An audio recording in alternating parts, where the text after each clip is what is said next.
मध्य भारत में सबसे पहले दीन की तबलीग इस जगह से शुरू हुई। बहमनियों ने, इमाद शाहियों ने, निज़ाम शाहियों ने, उसके बाद मुग़ल हुक्मरानों ने सर झुकाया है इस दरबार में। ये दरबार दादा हयात कलंदर का दरबार है। यहाँ पर बेशुमार कदीम तबर्रुकात रखे गए हैं। उसमें लगभग 400 साल पुरानी एक जर्स यानी घंटी भी है।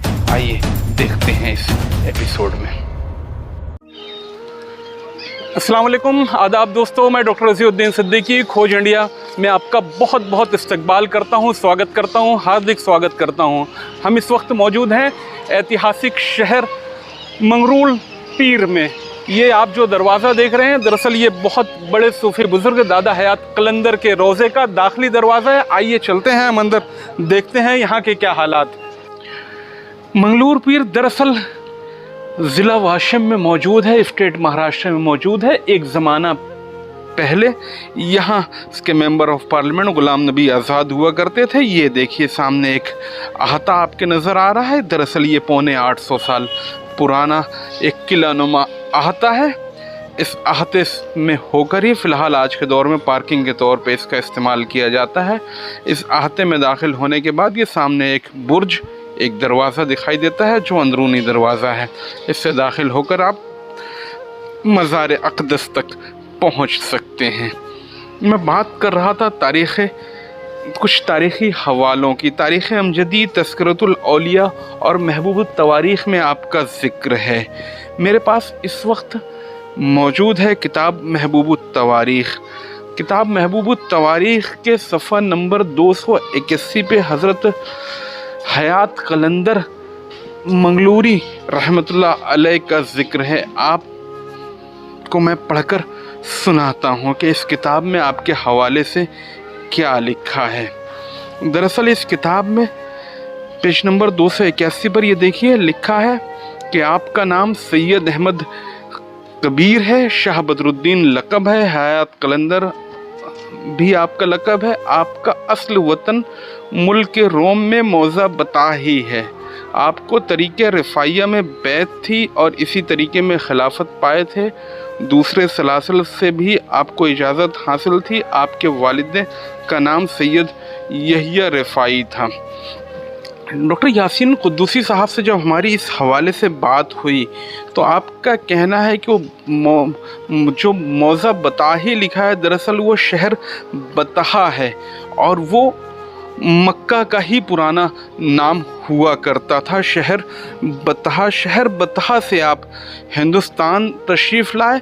दक्षिण भारत के बुड्डनगिरी की पहाड़ियाँ जो चिकमंगलूर ज़िले में वाक़े हैं, वहाँ पर आकर आबाद हुए। उसके बाद वहाँ से आप हयात सफ़र करते हुए लावाना नामी मकाम पर आए जो यहाँ से करीब 20 किलोमीटर दूर है। उसके बाद यहाँ पर आप तशरीफ़ ले आए। उस वक्त मंगलिया नामी राजा की यहाँ पर हुकूमत थी। ये देखिए सामने एक दरवाज़ा दिखाई देता है। ये दरवाज़ा बहुत पुराना तो नहीं है। इसके ऊपर जो कतबा लगा है वो उसके मुताबिक ये सन 1945 में बनाया गया दरवाज़ा है। इसका कतबा तो यही फ़िलहाल बताता है। आइए जी, असदुल्ला खान साहब ने बनाया है इसको। कलंदरों के हवाले से अगर बात की जाए तो अक्सर सूफिया इकराम से जब हम बात करते हैं तो कई कलंदर होने का जिक्र करते हैं, लेकिन आम तौर पे वो 3.5 कलंदर की बात करते हैं। 3.5 कलंदर में मैंने आधा कलंदर जब उनसे पूछा तो कहते हैं कि हज़रत राबिया बसरी को आधा कलंदर कहा जाता है, जबकि बू अली शाह कलंदर, अली शहबाज, अली लाल शहबाज कलंदर और दादा हयात कलंदर, ये कुल मिला के 3 कलंदर हैं। इस लिहाज से अगर देखा जाए तो बू अली शाह कलंदर का जो दौर था 1209 में आप पैदा हुए और 1324 में आपका इंतकाल हुआ, जबकि लाल शहबाज कलंदर 1177 में आप पैदा हुए और 1274 में आपका इंतकाल हुआ। जबकि दादा हयात कलंदर की वफ़ात का ज़िक्र किताबों में मिलता है कि आप 1261 में आपका यानी 659 हिजरी में आपका इंतकाल हुआ। इस लिहाज से अगर हम कहें तो दादा हयात कलंदर सबसे सीनियर कलंदर हुए। हुकूमत भारत में, हिंदुस्तान में सबसे सीनियर कलंदर हुए। ये देखिए सामने एक दरवाज़ा, इस दरवाज़े से हम दाखिल होंगे। ये एकदम पुरानी सोसाइटी है।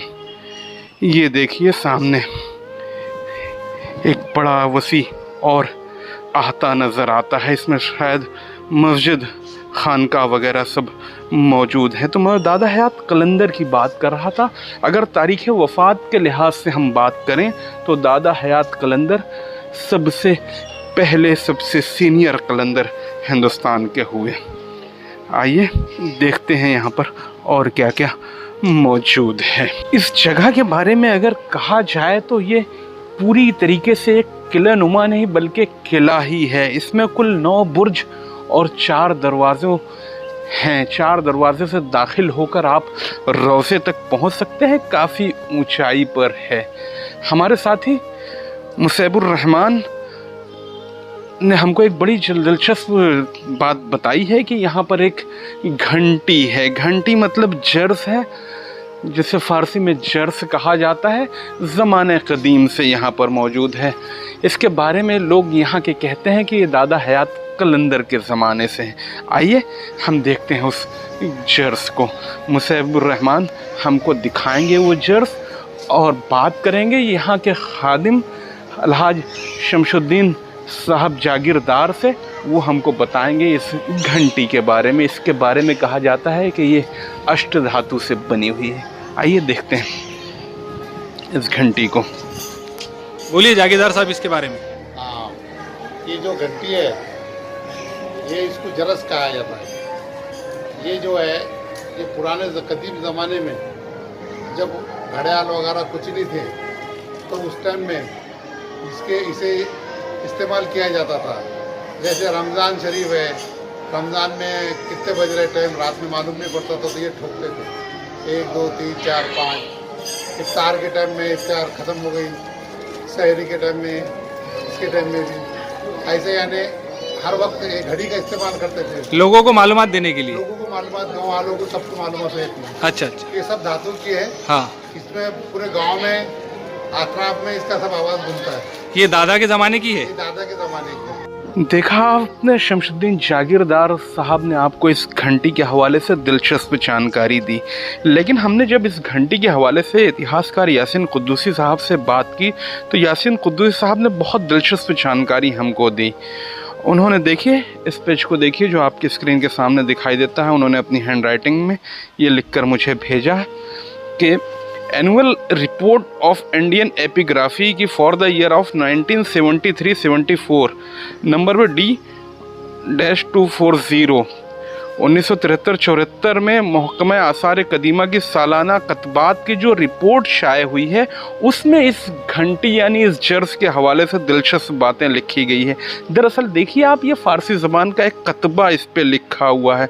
इसका तर्जुमा है कि के मुताबिक जो मालूमात दर्ज है, इसका लब व लुआब ये है कि ये जर्स 8 धातों से बनी हुई है। इसका वज़न 6 आसार 6 सेर से ज़्यादा है। इसे दरगाह बदरुद्दीन हयात कलंदर में डोनेट किया गया है सन 1683 में। सन 1683 यानी ये औरंगज़ेब आलमगीर का ज़माना था। हिजरी सन 1094 इस पे लिखा हो गया। हाफिज़ आज़म ख़ान वल्द अल्लाह दाद ख़ान वल्द सफदर ख़ान गाजी ने दरगाह में दान किया। फिर इस जर्स यानी बेल की मरम्मत 1240 हिजरी यानी 1852 ईस्वी में भंडारा में कराई गई है। उस वक्त इसका वज़न 9 सेर से ज़्यादा बाद मरम्मत बताया गया है। यह कुतबा फ़ारसी में लिखा हुआ है। इस जर्स के ऊपर, इस घंटी के ऊपर महकमे की रिपोर्ट हुकूमत हिंद की तरफ से शाये होती है। हम शुक्रिया अदा करेंगे डॉक्टर यासीन कुद्दूसी साहब का, जिन्होंने इतनी दिलचस्प जानकारी इस जर्स यानी घंटी के हवाले से हमें दी। चलिए देखते हैं दरबार में और क्या क्या मौजूद है। चलते चलते आपसे एक गुजारिश और है कि अगर अभी तक आपने हमारे इस चैनल को सब्सक्राइब नहीं किया है तो सब्सक्राइब कर दें। अगर आपको हमारा एपिसोड पसंद आता है तो उसे लाइक ज़रूर करें। ये देखिए, ये शानदार जो रोज़ा, कितने 4 मीनार हैं इसमें, 4 मीनार और शानदार गुंबद के साथ ये जो रोज़ा नज़र आता है, दरअसल ये दादा हयात कलंदर का रोज़ा है। यहाँ से कैमरामैन को कहूँगा कि किले का बैरूनी मंज़र दिखाए। ये देखिए, इसके बुर्ज नज़र आते हैं। कितनी शान से, कितनी मजबूती से ये किले नुमा जगह के, टीला नुमा जगह पर काफ़ी ऊंचाई पर आपका मज़ार वाक़ है।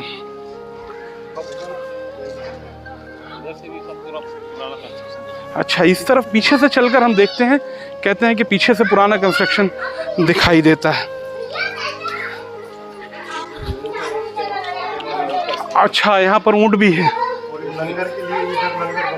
अच्छा, ये लंगर खाना, ये लंगर खाने की जगह है उर्स के अय्याम में यहाँ पर लंगर खाना का है। अच्छा, ये महफिल समा वगैरह यहाँ पर होती है, इस मैदान में महफिल समा वगैरह होती है जी। ये पीछे का हिस्सा है दरबार का। इसको वापस से सीमेंट प्लास्टर करके मजबूत करने की कोशिश की गई है, लेकिन लोगों का कहना है कि अंदर की दीवारें जो है वो पुरानी ही है, ऊपर से सीमेंट प्लास्टर फिर से कर दिया गया है। आइए देखते हैं अंदर की तरफ से, देखने की कोशिश करते हैं यहाँ कोई कदीमी कतबा लगा हुआ है क्या। ऊपर ही बावड़ा है। अच्छा, जमीन लेवल में पानी है। अच्छा, इतना पानी है ऊपर कि ऊपर तक पानी रहता है। यहाँ से अगर वो छोड़े धागा बांध हाँ, के हाँ, हाँ। और इधर से दीवार पर से छोड़े अच्छा। तो लेवल मट्टी की। अच्छा, इतना पानी है यहाँ पर। जमीन की लेवल अच्छा, अच्छा, अच्छा, कतबा सामने में है, यहीं पर है। अच्छा, अस्सलाम वालेकुम।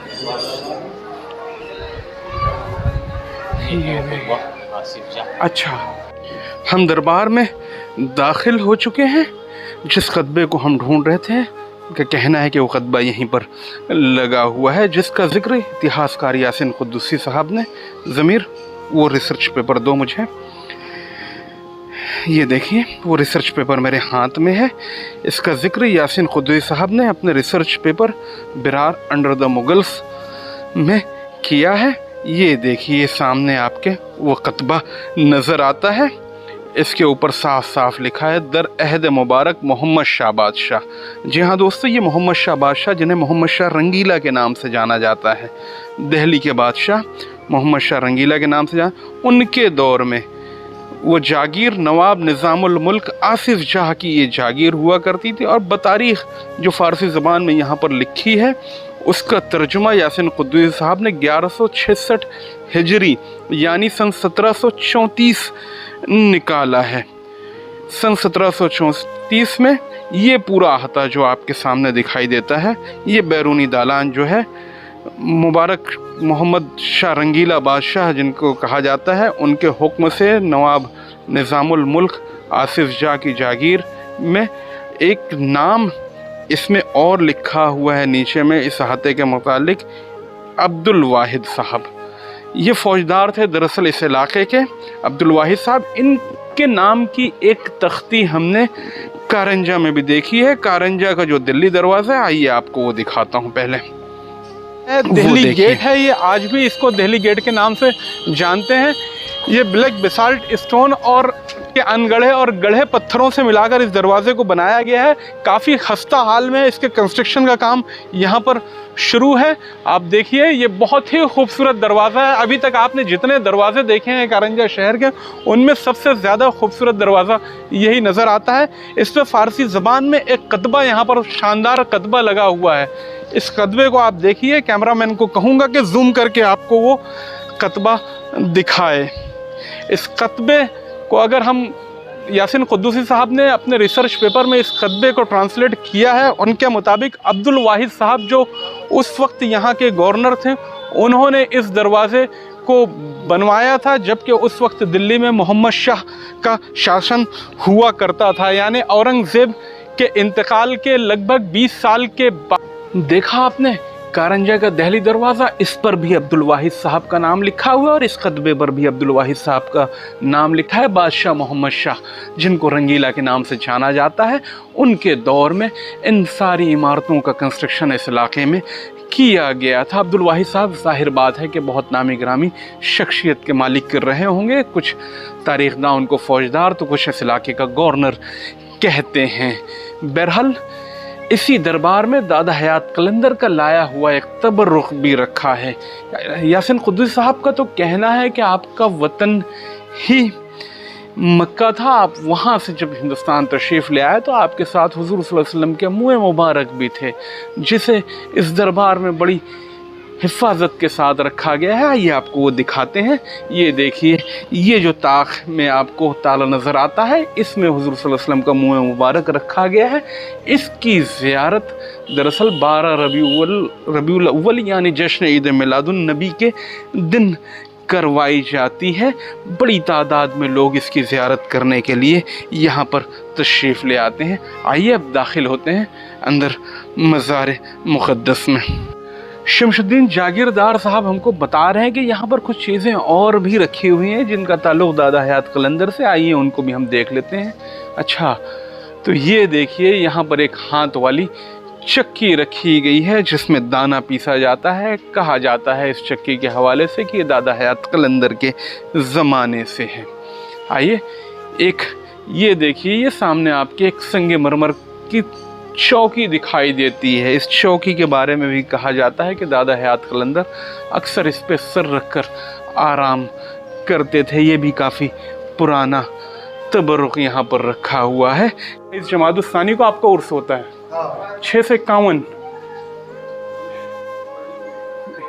आइए चल कर देखते हैं, मज़ार शरीफ की ज़ियारत करते हैं।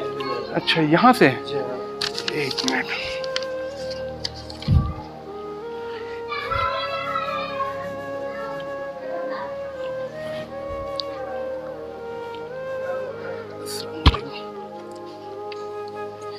इस दरवाजे को देखिए, ये दरवाज़ा दक्कन में जितनी मज़ारें हैं जैसे उनके दरवाजे हैं, इसी तरीके से इस दरवाजे को बनाया गया है। आइए, अस्सलाम वालेकुम। ये देखिए, ये आपके सामने जो मज़ार अनवर नज़र आ रही है, दादा हयात कलंदर का मज़ार मुबारक है। ये देखिए, शानदार वसी गुंबद। अगर इस रोज़े के फ़न तामीर को गौर से देखा जाए तो ये मुग़लों के पहले का फ़न तामीर लगता है, बिल्कुल बहमनियों के दौर में। इसके ऊपर जो डिज़ाइन निकाले गए हैं इस गुंबद में, देखिए आप, ये खूबसूरत डिज़ाइन जो बनाने की कोशिश की गई है, बल्कि बनाए गए हैं, ये डिज़ाइन जो है मुग़ल आर्ट में कहीं नज़र नहीं आते। ये वाकई अपने आप में बहुत जुदा है। यहाँ पर देखिए, एक चीज़ और सामने आपके नज़र आती है, ये सुनहरी कलश जो आप मज़ार अनवर के ऊपर ठीक नज़र आ रहा है। ये सुनहरी कलश के बारे में कहा जाता है कि ये दादा हयात कलंदर के ज़माने से यहाँ पर है। इसके बारे में ये भी कहा जाता है कि ये 8 धात यानी अष्ट धातुओं से बना हुआ है और आज तक इसकी पॉलिश नहीं की गई है, ये ऐसे ही चमकता रहता है। ये वाकई बहुत शानदार तोहफ़ा है। किसने यहाँ पर लगाया, कब लगाया, इसके बारे में कोई ज़्यादा जानकारी अवेलेबल नहीं है, लेकिन खादिमीन मज़ार का कहना है कि यह दादा हयात कलंदर के ज़माने से ही है। वाकई ये बहुत शानदार कंस्ट्रक्शन है। ये रोज़ा दादा हयात कलंदर का है। अगर हम तारीख़ी एतबार से बात करें तो आप हिंदुस्तान में सबसे पहले कलंदर हैं। अली लाल शहबाज कलंदर से भी पहले आप इस इलाके में आए थे। ये बहुत शानदार जगह है। पूरे बरार में इनका कोई सानी नहीं है। बहुत से इतिहासकारों ने कहा है कि आप इस्लाम की तबलीग के लिए बरार में आने वाले सबसे पहले बुज़ुर्गों में से शामिल हैं। मैं डॉक्टर रज़ीउद्दीन सिद्दीकी, ऐतिहासिक दादा हयात कलंदर दरगाह, मंगलूर, पीर।